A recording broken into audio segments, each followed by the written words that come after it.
2026 நாம் தமிழர் கட்சி மக்களுக்கு கூடிய வாக்குறுதிகள் ஒன்னா ரெண்டா சொல்லுங்க. முக்கியமானது எல்லாமே முக்கியமானது. என் மக்கள் அனுபவிக்கிற ஒவ்வொரு பிரச்சனையும் எங்களுக்கு முக்கியமானதுதான். இது இந்த மொட்டு முழுதான் இந்த கொடுமையான ஆட்சி முறையை ஒழித்து தீய ஆட்சி முறையை ஒழித்து தூய ஆட்சி முறையை மலர செய்வதான் எங்களுடைய கடமை. அதுக்குத்தான் ஒண்ணுன்னா இதை நான் வந்தால் மதுவை ஒழிப்பேன், அது ஒண்ணுதானே.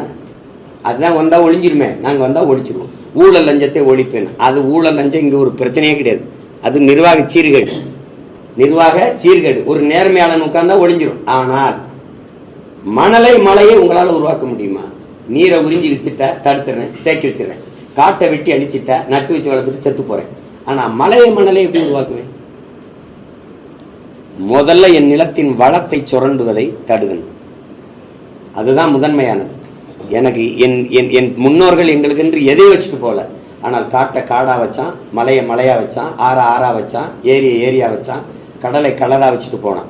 ஆனா இங்க அப்படி இல்லையே. இங்க அப்படி இல்லை.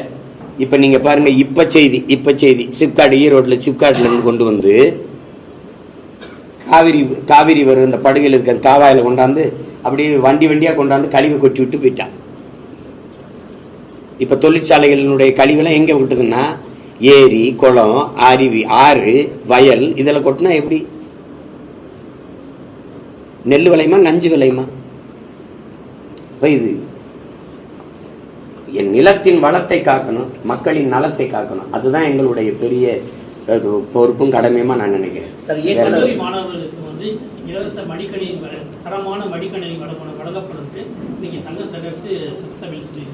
ஏற்கனவே வழங்கிட்டு இருந்தது ஏன் நிறுத்தினீங்க? தேர்தல் வரும்போது வழங்கப்படும், அதுக்கு முன்னாடி வழங்கி கொண்டிருந்தது நிறுத்தப்படும். நீங்க இருந்ததிலே இங்க பாருங்க, அம்மா உணவகம் நாங்க வரைவில் சொல்லியிருந்தோம். தமிழன் உணவகம்னு கொண்டு வருவோம். அதை அம்மா உணவகம்னு கொண்டு வந்தாங்க. அந்த அம்மா உண்மையிலே இங்க பாருங்க, உண்மையிலே சிறப்பாக இயங்கிச்சு. வேலை வாய்ப்பு இல்லாத விதவை பெண்கள், அந்த வாய்ப்பு இல்லாத வீட்டில் இருக்க குடும்ப தலைவிகளுக்கு வாய்ப்பு கொடுத்து நல்லா சமைச்சு அருமையா கொடுத்தாங்க. 5 ரூபா 10 ரூபாய்க்கு நல்ல உணவு. இந்த வேலைக்கு போறவங்க, வெளியூர்கள்ல இருந்து வந்து தங்கி இருக்கிற பிள்ளைகளுக்கெல்லாம் நல்ல உணவு. உண்மையிலே சிறப்பான திட்டம். அதே முன்னீங்க மடிக்கணினிங்கிறது ஒரு படிக்கிற பிள்ளைகளுக்கு ஒரு உதவியா இருக்கு. சரி, அதை கொடுத்துக்கிட்டு இருந்தீங்க, அதை கொடுங்க, அது ஒன்றும் இல்லை. இதில் என்ன கொடுமைன்னு பார்த்தீங்கன்னா, இலவச பேருந்து கட்டணம், குடும்ப தலைவிகளுக்கு 1000, புதுமை பெண்ணுக்கு ஒரு 1000, அதுக்கு பிறகு தமிழ் மகனுக்கு ஒரு 1000. இப்போ இந்த மாதிரி மடிக்கணினி, மிதிவண்டி, மின் விசிறி, இந்த மாதிரி இந்த மாவு அரைக்கிற எந்திரம், மசாலா அரைக்கிற எந்திரம், இதுகளை காட்டி தான் 9.5 லட்சம் கோடி கடனாகி வச்சிருக்காங்க. ஐயா என்னை பாருங்கய்யா, 9 லட்சம் கோடிங்கிறது எவ்வளவு பெரிய தொகைங்க? 9.5 லட்சம் கோடியில இந்த நாடு எப்படி பார்ப்போம்? ஒரு அடிப்படை கட்டமைப்பு, சரியான சாலை வசதி, தடையற்ற மின் உற்பத்தி விநியோகம், சீரான மின்சார விநியோகம், நல்ல மருத்துவங்க, ஏழை வாழை எவனுக்கு எல்லாருக்கும் பாகுபடுற தரமான மருத்துவம் கிடைக்குதுங்க.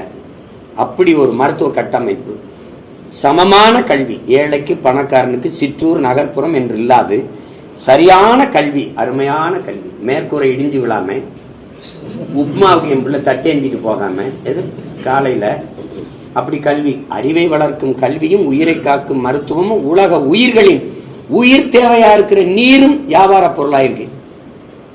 இந்த இடத்துல நல்லாட்சி எங்க இருக்கு? ஒரு நாட்டின் வளத்திலே ஆகச்சிறந்த வளம் அறிவு வளம் தான். அந்த அறிவு வியாபாரம் ஆயிடுச்சு.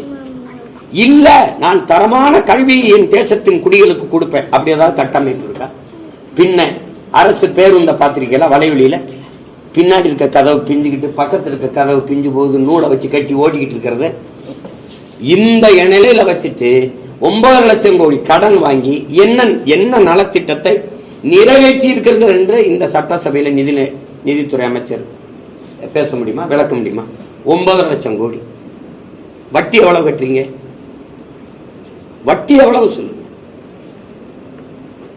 இந்த கடன் பெற்று இவ்வளவு கடன் பெறுங்க, ஆனால் அது நலத்திட்டமா நிறைவேற்றியது எங்களுக்கு காட்டுங்க. சாலை, அருமையான சாலை, மழை நீர் கழிவு நீர் வழிந்தோட காவாய், கணக்கில்லா நீர் தேக்கங்கள், ஒரு சொட்டு நீர் மழை அப்படியே ஓடி போய் கடல்ல சேராம நல்லா குடிக்க நீர் விநியோகம்.